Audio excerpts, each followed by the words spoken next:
Yo guys, welcome back to Koko Driver Channel. Hari ini gue mau share owning experience sebuah BMW X3 yang kilometernya sudah di atas 100.000.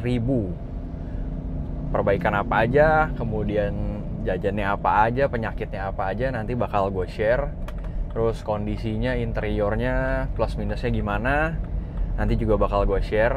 Cuman sebelumnya ini gue mau ngajak kalian untuk ke bengkel dulu, karena ini mau kuras air radiator sekali lagi supaya benar-benar bersih. Terus sudah ready untuk dipakai dan dijual juga guys. Jadi kemarin itu ada beberapa penyakit, sekarang udah beres semua. Hari ini balik ke bengkel tuh cuma tinggal finishingnya aja. Oke, ikutin terus ya. Oke guys, sudah sampai di bengkel. Sekarang gue mau kasih lihat kalian hasil kemarin ya, peremajaannya. Apakah olinya masih nyebrang apa enggak nih. Ini lagi didiemin dulu, nanti kita cek di dalamnya. Tara sudah bersih total ya, nggak ada lagi oli-oli nyebrang di sini nih. Bening. Tuh guys, sampai kelihatan ada tulisan Max ternyata di dasar tabungnya ya. Rasanya kemarin nggak kelihatan pas lagi olinya masih nyampur. Sekarang udah bening tuh. Nih guys, air buangan dari ini ya, dari tabung radiator udah bersih banget. Kalau masih ada oli nyebrang kan pasti kelihatan ada pelangi-pelanginya gitu. Biasa kan kalau air nyampur sama minyak kan pasti ada kayak apa ya, kayak minyaknya gitu kelihatan lah pasti. Kalau ini bening total. Sekarang saatnya kita ganti pakai coolant asli BMW nih. 1,5 liter cukup nih mas? 1,5 liter. Oh. Warnanya biru guys, kayak mojito. Kuras radiator udah selesai, udah full pakai coolant BMW. Sekarang gue lagi minta untuk di scan dulu, karena kemarin itu kalau kalian ngikutin, mobil ini tuh udah pernah ganti coil tapi cuma satu piece, sedangkan coil ini kan ada 4 ya. Dan terakhir dibawa itu ngerasanya agak ngegeter dikit, entah sugesti gue atau apa. Jadi gue minta scan aja. Kalau memang coilnya udah mulai kena juga, langsung kita ganti sekalian. Jadi 4-4-nya itu baru semua. Hasilnya udah keluar dan udah nggak ada fault ya. Jadi kayaknya nggak usah ganti coil deh.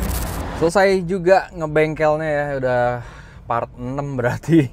Dan cukup happy guys, karena semua budget yang dikeluarkan itu menyelesaikan masalah ya. PR-PR yang muncul tuh di sektor mesin sama transmisi udah beres. Dan sekarang mobil ini udah ada improvement lumayan jauh lah. Nih tuh, di gasnya suara mesin lebih halus.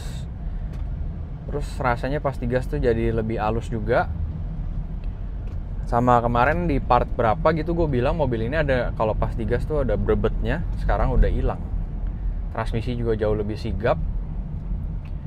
Dan nggak tahu sugesti apa enggak ya, ini AC-nya juga jadi ikutan kayak lebih dingin gitu, sejoknya lebih gigit. Sekarang saatnya beresin yang minor-minor. Rencananya ban ini mau ke bengkel ban dulu untuk rotasi ban aja, sama kuras angin jadi full pakai nitrogen supaya makin enak lagi. Oke, udah sampai di bengkel ban.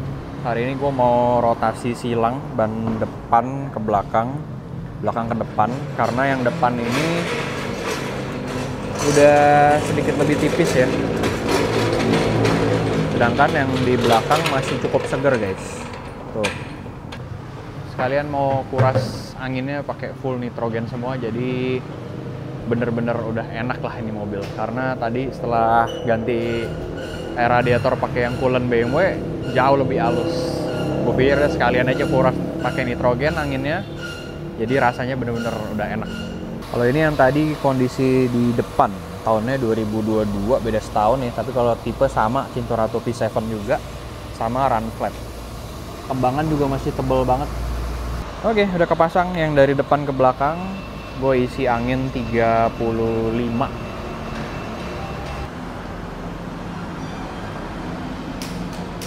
Nah, ini gue juga suka nih sama bengkel yang pakai kunci torsi buat ngencengin baut roda. Jadi nggak pakai feeling-feelingan. praktek. Nah, selesai nih ngebengkelnya guys, dan langsung beda ya kalau menurut gue sih.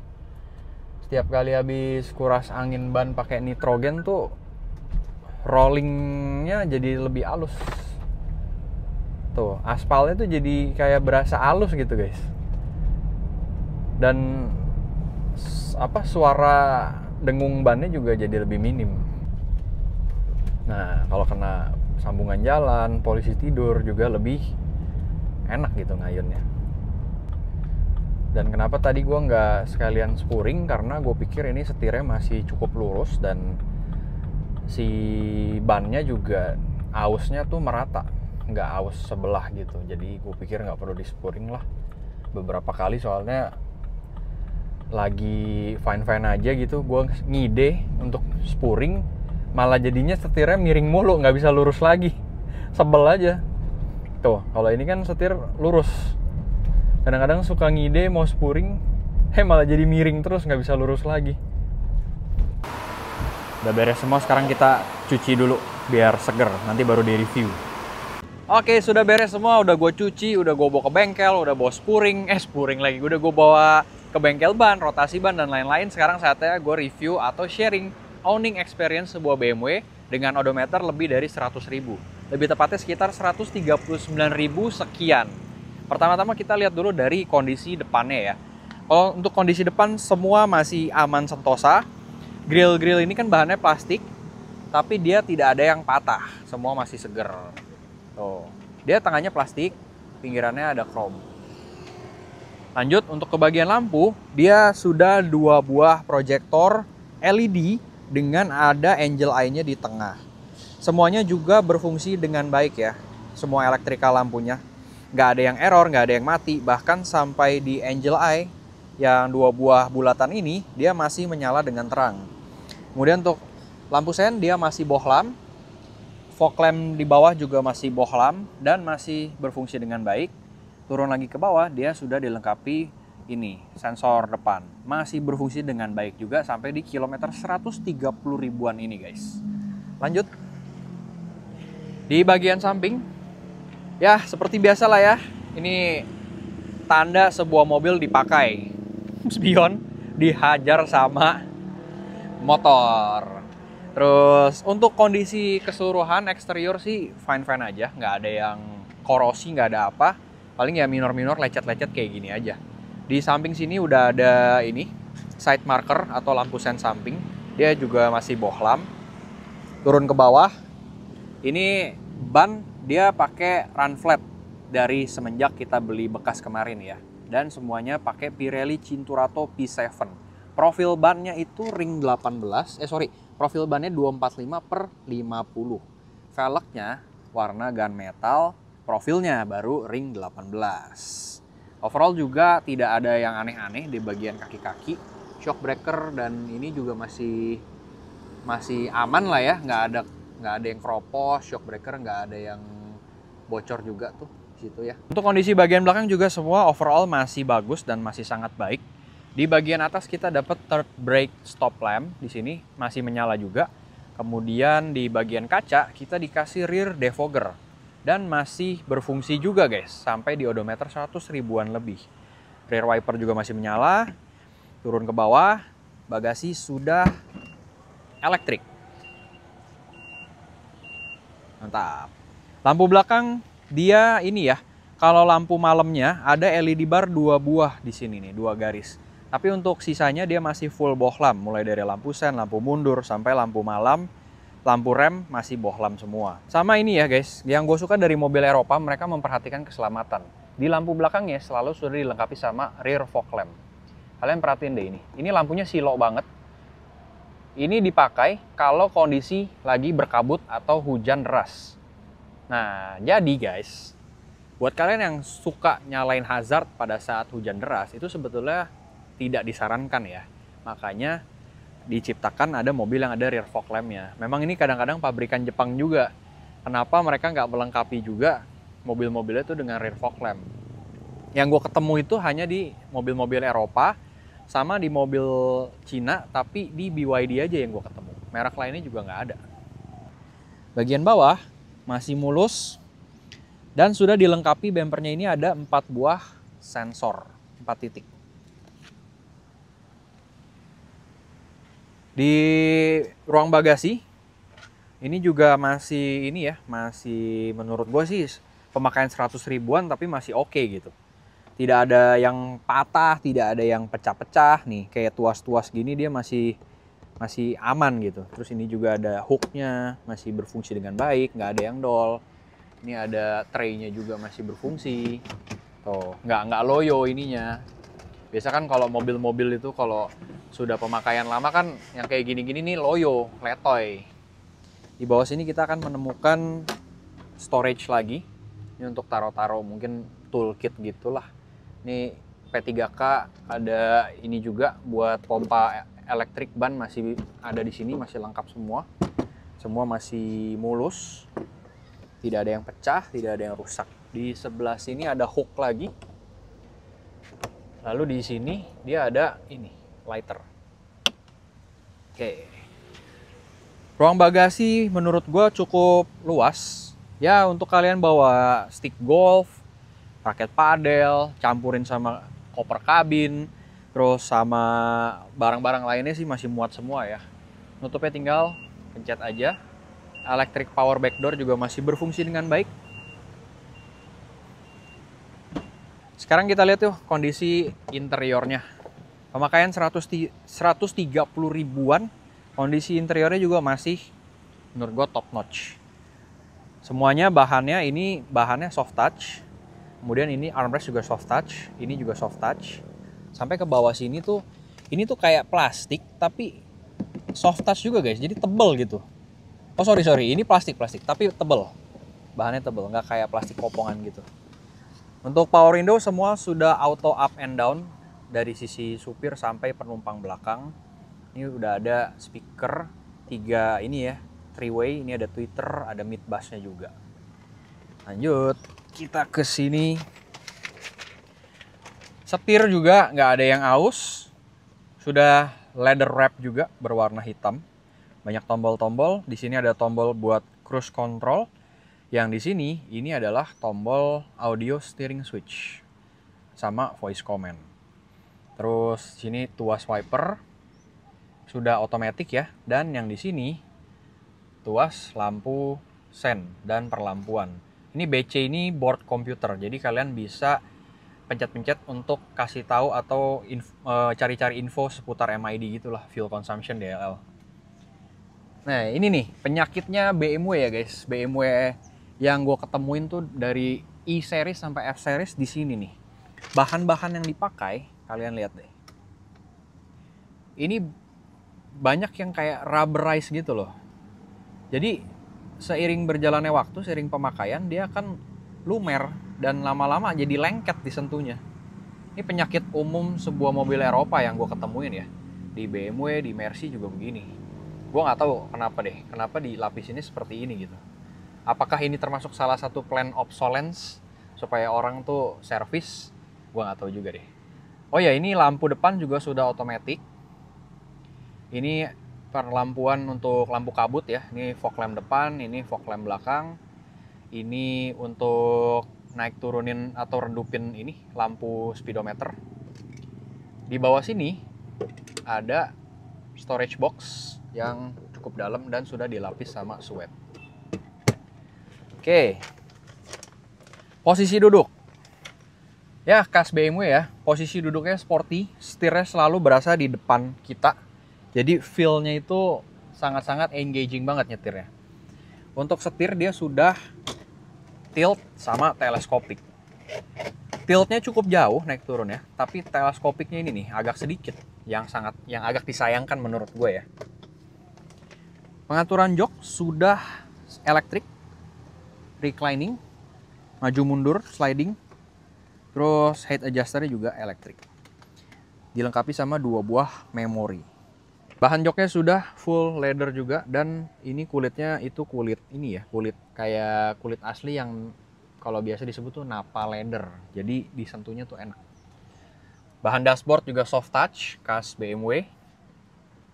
Di sini ada tombol start stop engine sama auto start stop. Kita lihat kondisi di baris kedua.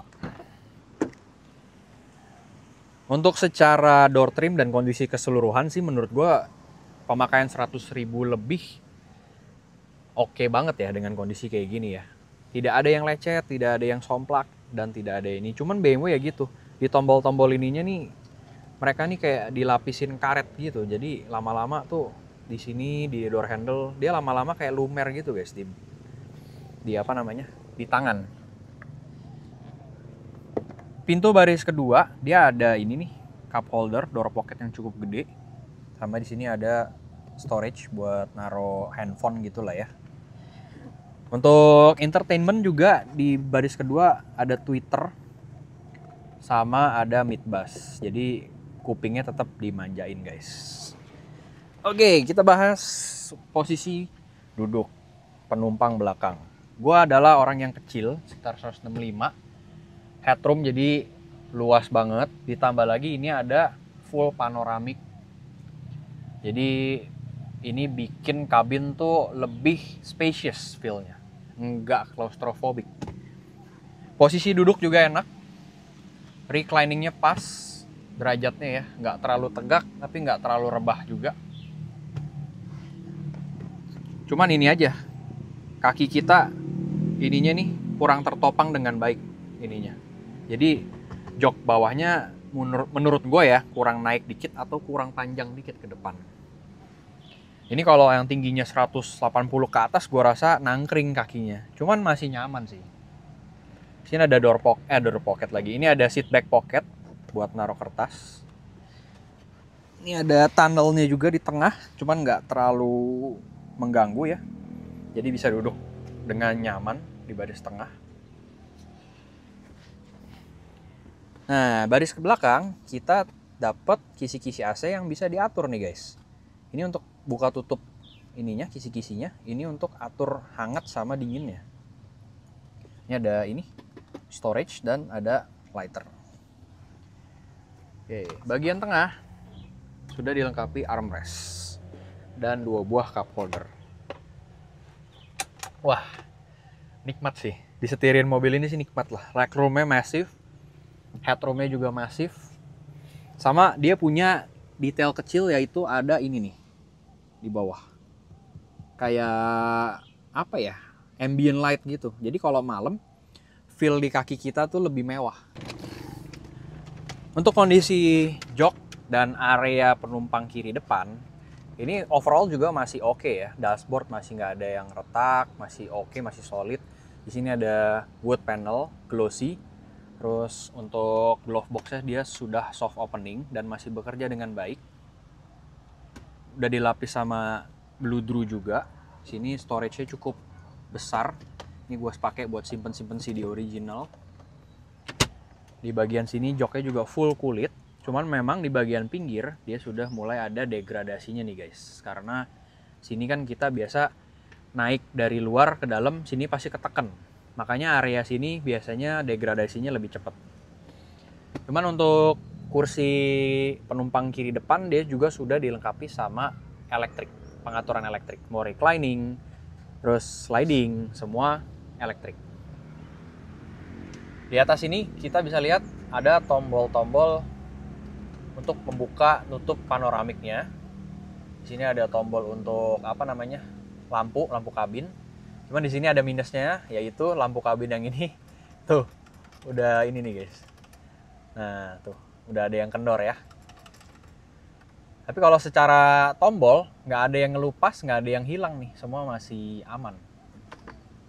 Bagian sini juga di sun visor masih kenceng, tidak ada yang rusak. Slidingnya juga masih oke, vanity mirror masih oke, lampu masih bekerja dengan baik. Door handle juga masih oke. Spion tengah dia sudah auto dimming dan masih bekerja juga auto dimmingnya. Turun ke bawah, di sini kita ada center speaker yang lumayan gede. Jadi suara audio mobil ini juga cukup oke. Gue cukup senang dengernya. Nah, di sini kekurangannya ya. Mobilnya besar, tapi head unitnya tuh kecil sekali guys. Ini kalau yang versi facelift dia besar sampai sini. Jadi kalau kalian punya budget, kalau kalian bayarin mobil ini gitu ya, kalian bisa ganti ke yang full screen. Ini ada kisi-kisi AC, tombol ini, door unlock. Ini biasanya yang belum tahu nih guys ya. Kalau yang mobil Jepang kan biasa ada di door trim. Kalau Eropa kebiasaan ditaruhnya di tengah. Mobil hazard, AC sudah dual zone dengan pengaturan suhu, ada heater, ada cooler. Ini fan speed, ada automatic. Ini ada pengaturan arah semburan AC-nya. Di sini ada pengaktifan defogger rear dan front. Bawah ada slot CD. Di sini ada tombol-tombol. Dan ini uniknya nih guys ya. Kalian mungkin belum tahu nih, gue nyalain dulu ya. Banyak yang belum tahu kalau ini itu ada sensornya. Jadi kalau kita sentuh aja, tuh muncul di sana guys. Tuh, ini diginiin aja bisa ngebaca dia kita lagi di mana. Tuh, sekali lagi. Kelihatan nggak? Ya kan? Tuh. Ini banyak yang belum tahu. Ini cuma fun fact aja sih. Pengaturan volume, kemudian turun ke bawah. Di sini ada tempat buat taruh ini ya, taruh barang. Tuh, segini gua taruh mikrofon cukup. Ini 2 buah cup holder. Tengah ada lighter, bisa kalian gunakan untuk cas handphone. Transmisi sudah joystick.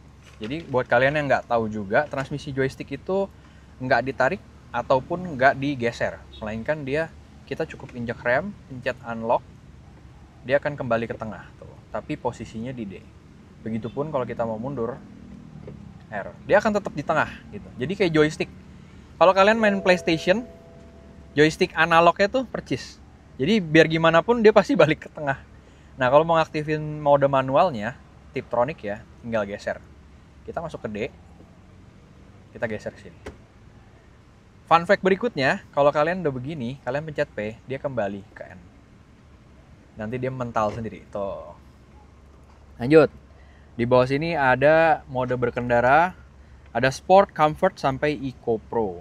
Ini ada traction control, di sini ada hill descent control. Ini ada buat ini ya, aktifin atau non-aktifin sensor parkir. Auto hold braking, electric parking brake. Kemudian, nah ini juga nih, kalian lihat ya. Ini yang gua sebel dari mobil Eropa. Kenapa sih mereka bikin tuh yang bisa lengket-lengket gini? Mungkin karena iklim di Eropa tuh dingin ya. Kalau di sini terlalu panas mungkin. Jadi pada luntur. Ini untuk pengaturan entertainment. Joysticknya juga, ini bisa geser kiri kanan. Lanjut lagi. Bagian sini kita ada console box yang besar. Ini buat naruh handphone ya, zaman dulu banget nih, kayak handphone Nokia gitu. Terus untuk ininya bisa dinaikin. Nah, sini kita ada colokan aux. Nah, gue dari sini ya supaya kalian jelas. Di sini ada colokan aux sama USB port. Di sini ada colokan lighter lagi. Untuk storage-nya sih cukup besar. Jadi sebagai perbandingan ini ya, mikrofon DJI masukin sini muat tuh. Pas banget ukurannya.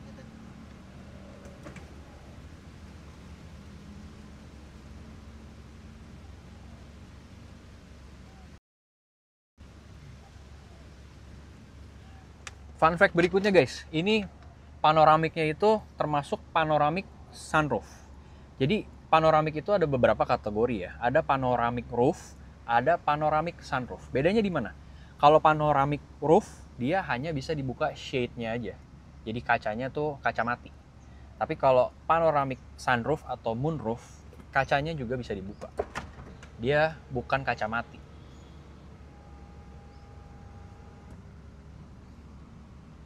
Mari kita bahas mesin sekarang. Untuk yang X3 ini, dia X3 F25. Mana? Bukannya mana ya guys? Oh ini dia nih. Ini ngumpet dia memang. Nah, BMW ini X3 F25. Dia mesinnya 2000 cc, 4 silinder, berkode N20.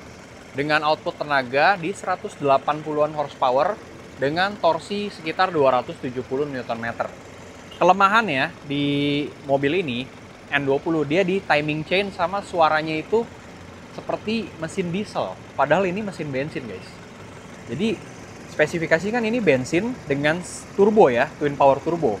Tapi kalau kalian dengar langsung, dia kayak diesel gitu, kayak ngorok diesel.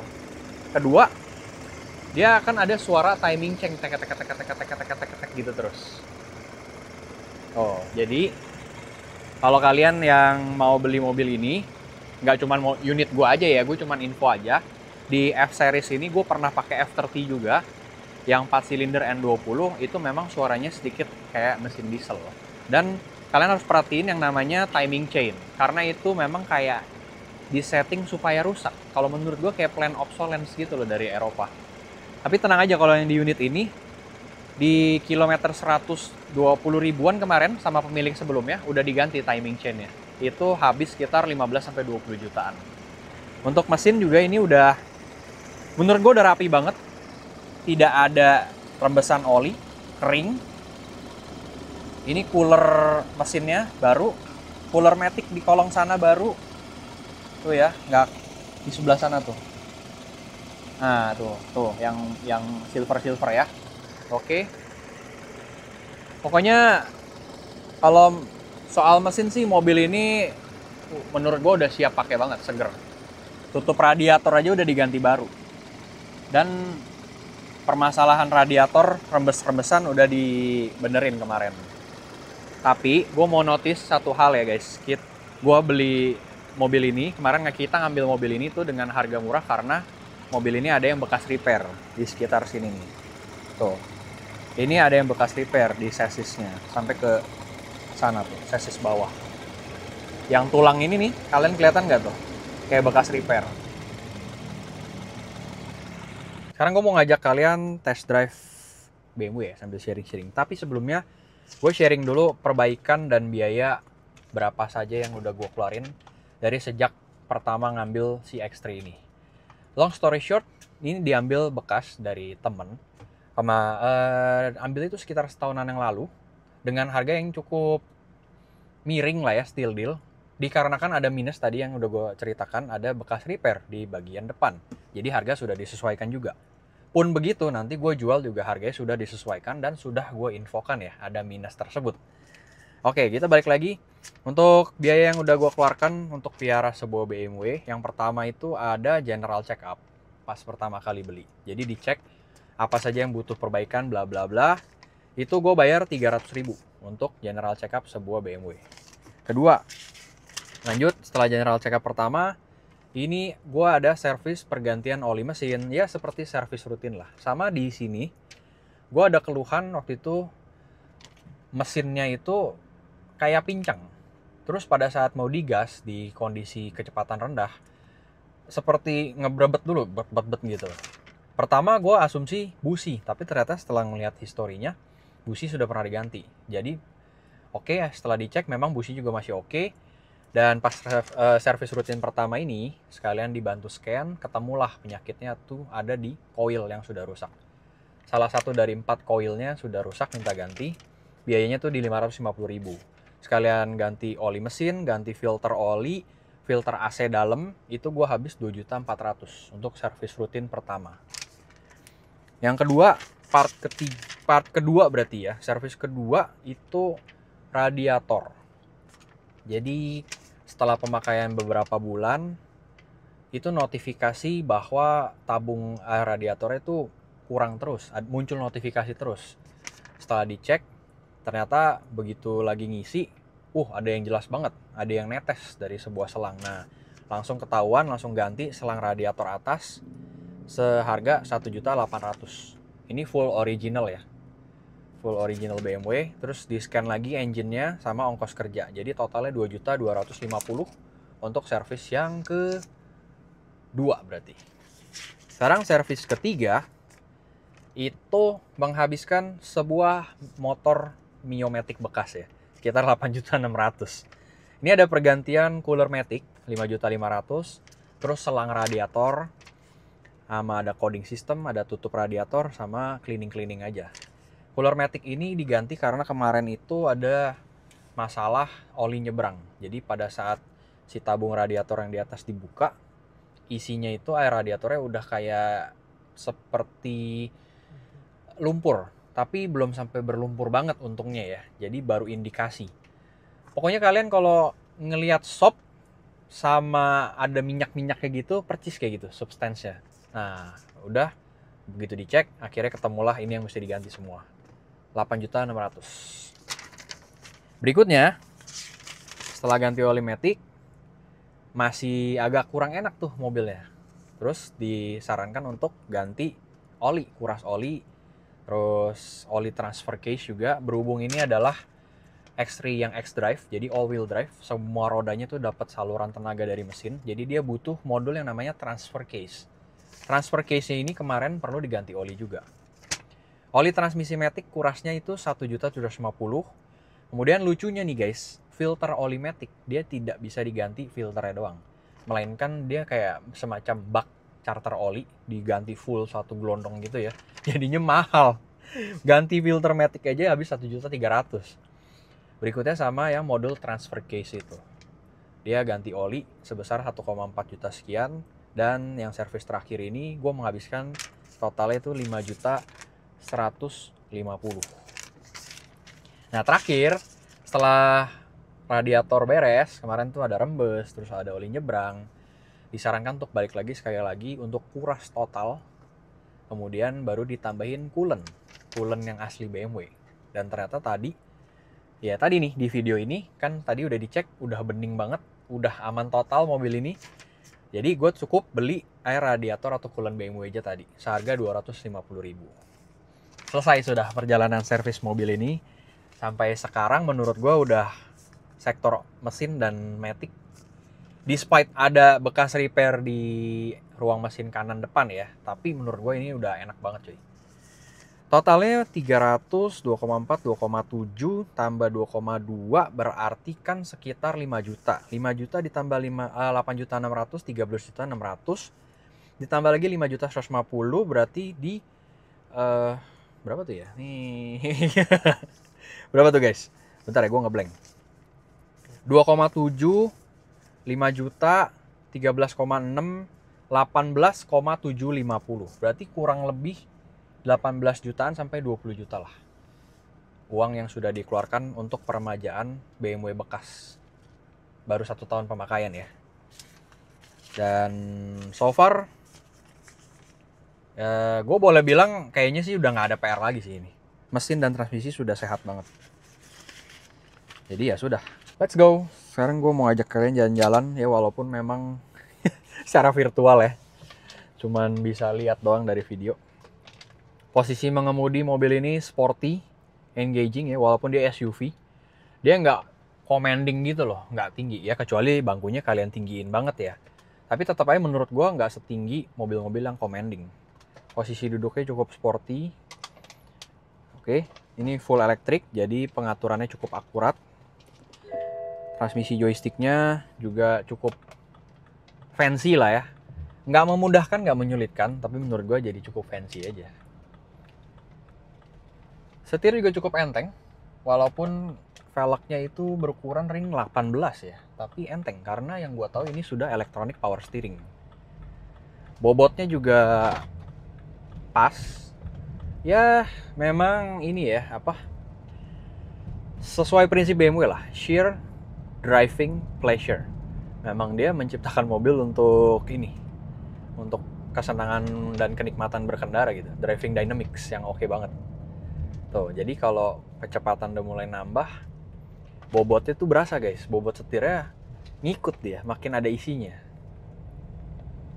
Kemudian untuk ukuran sebuah SUV, bantingan mobil ini empuk loh, lembut. Tuh, goyangannya enak, mantep. Somewhere in between lah, lembut tapi nggak over bouncy, keras tapi nggak stiff banget, nggak yang sampai bikin ajrut-ajrutan nggak nyaman gitu. Jadi ya beberapa kali gue coba BMW sama Mercy ya. Menurut gue pribadi BMW itu berhasil nyiptain bantingan yang enak di tengah-tengah. Di generasi yang sama ya. Karena gue udah pernah coba yang X3, X5, F30, F10, semua mirip-mirip. Nah gue perbandingan kemarin coba Mercy W205, W212, W211, itu berasanya malah lebih keras. Yang mana sebenarnya kan identiknya Mercy itu kenyamanan. Tapi sebenarnya ini pengalaman gue pribadi ya. Pengalaman gue pribadi, Mercy itu lebih stiff, lebih keras. Mungkin yang gue coba itu semuanya AMG line up. Jadi mungkin ada perbedaan, tapi nggak tahu juga deh kalau yang versi biasanya gimana. Gue coba yang W205 tuh C250 AMG, W212 juga AMG, W211 pun begitu. Ya itulah kesimpulan yang bisa gue rasain. Si Mercy identik dengan nyaman, padahal faktanya yang gue rasain itu stiff bandingannya.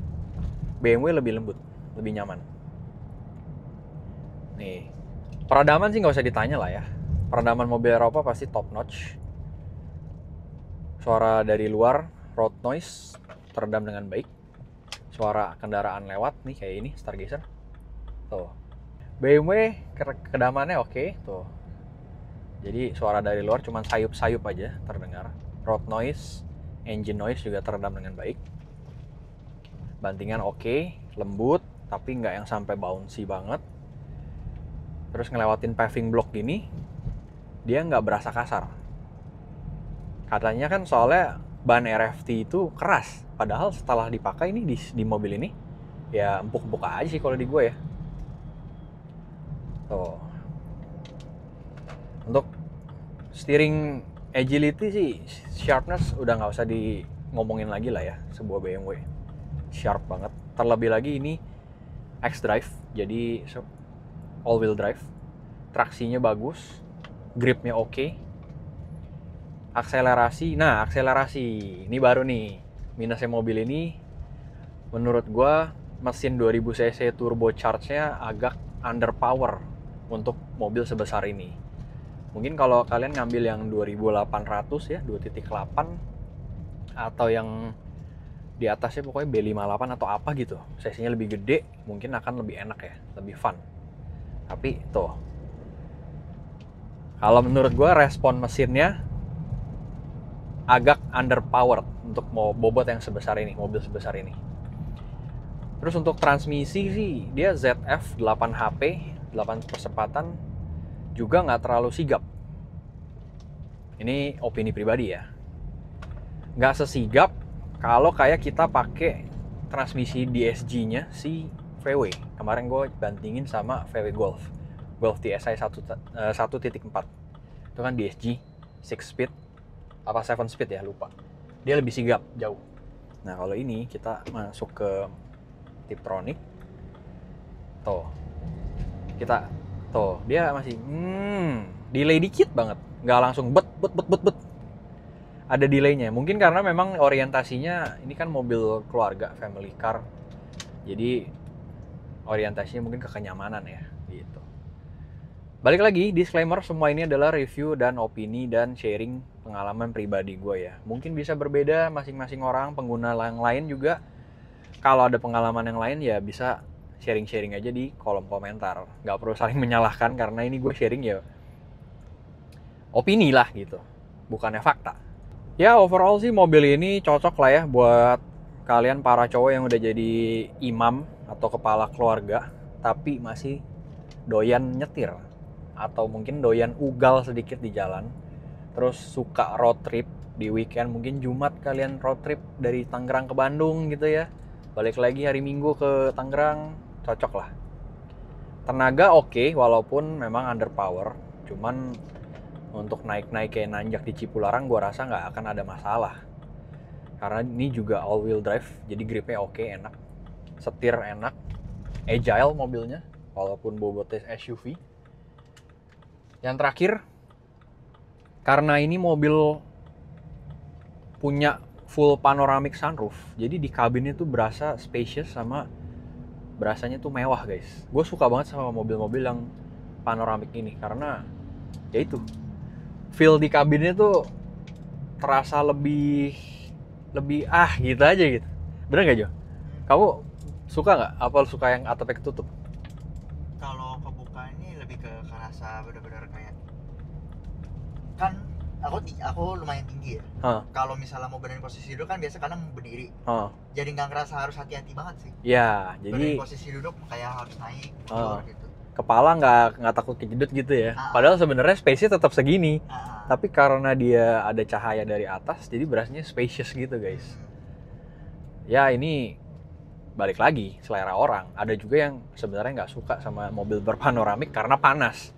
Jujur memang panas guys.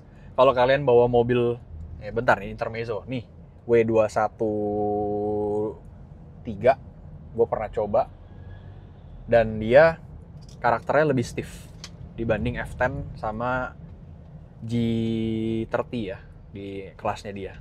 Tuh, mobil ini lebih lembut BMW. Oke, lanjut lagi panoramik. Jujur memang kalau siang lagi terik pasti panas guys. Gue harus jujur itu, harus akuin. Tapi kalau udah sore-sore gini, udah gloomy, begitu dibuka, feel kabinnya tuh wah banget dah, beda dah gitu. Apalagi kalau kalian mungkin PDKT sama cewek, bawa cewek, apalagi malam-malam nyetir santai, night drive, pakai panoramik, buka, ngambil ada city light tembus dari atas gitu ya, kelihatan. Wah, itu vibes-nya naik banget sih. Oke, ya udah kita ini dulu ya. Gue mau nikmatin perjalanan dulu. Untuk kondisi juga mobil ini menurut gue udah seger banget. AC juga dingin, sejuknya gigit. Mesin halus, timing chain baru ganti. Sama kemarin pas gue ambil bekas kan, sebelum diambil itu si pemilik sebelumnya udah perbaikan besar juga. Ganti timing chain, even gardannya aja sudah pernah diganti, gardan belakang. Aki juga baru di akhir tahun 2024. Ganti akinya aja seharga 5.500.000 guys, mobil ini. Oke lah. Dan menariknya ini sekarang harga bekasnya udah di bawah 200 juta untuk unit gue ini. Jadi bakal bisa jadi opsi menarik buat kalian nih yang lagi cari mobil bekas. Terus yang mau ada gengsinya, tapi yang sehat gitu ya, nggak mau ada perbaikan lagi. Menurut gue ini cocok lah. Kilometer sekarang di 136.000.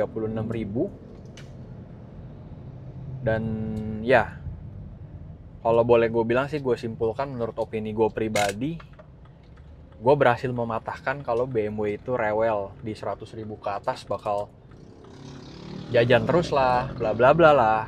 Ya kenyataannya yang dijajanin memang yang sudah umurnya. Kemudian kalau udah memang kita mau niat untuk perbaikan, beres gitu. Nggak rewel yang misalkan rusak A kalian nggak mau perbaikin, ya itu baru bisa ngerembet ke rusak B, rusak C, rusak D gitu. Sedangkan kalau ini rusaknya A, diperbaikin, udah sembuh. Nggak rewel gimana banget gitu. Matic juga sehat sih. Mechatronic ZF8 HP-nya juga sehat, nggak ada ngejeduk sampai kilometer 136.000 ya sampai saat ini.